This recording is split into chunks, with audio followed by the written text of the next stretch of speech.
Меры по повышению качества бесплатной медицинской помощи и улучшению материально-технического и лекарственного обеспечения учреждений здравоохранения субъектов СКФО обсудили на заседании Совета при полномочном представителе президента Российской Федерации в Северокавказском федеральном округе. Субъекты СКФО стабильно показывают самые высокие результаты по продолжительности жизни в стране. В последние годы в регионе снизилась младенческая смертность, ниже, чем по России, в СКФО и смертность лиц трудоспособного возраста. Дальнейшее снижение этих показателей позволит добиться роста продолжительности жизни до уровня, предусмотренного в указе президента РФ от 7 мая 2018 года.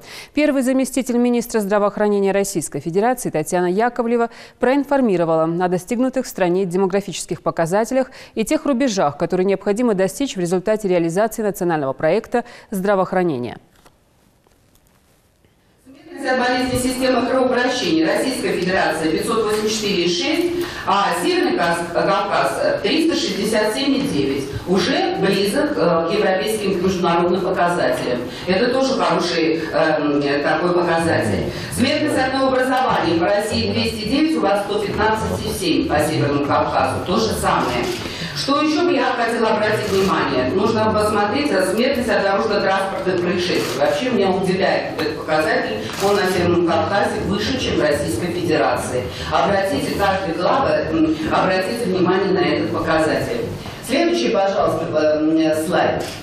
Вот посмотрите, давайте посмотрим продолжительность жизни. Ожидаемая продолжительность жизни. Посмотрите, по Российской Федерации, как я и сказала, 73 года. На первом месте на сегодняшний день у нас по продолжительности жизни Ингушетия 81,59. Они уже, если мы, Владимир Владимирович ставит нам задачу к 30-му году 80+, то Ингушетия уже перешла этот рубеж. Но я хочу сказать, в Ингушетии очень много еще резерва. И выйти уже на Японию. В Японии 85. 7,6, за счет чего и идет продолжительность жизни, чтобы понимали тот, кто участвует в совещании, вообще главное в первую очередь. Продолжительность жизни тем больше, если младенческая маленькая и трудоспособная ниже смертность. Вот за счет чего идет продолжительность жизни. И если 7,4 сегодня в Республике Ингушетии, если младенческая смертность будет меньше, продолжительность жизни еще больше будет.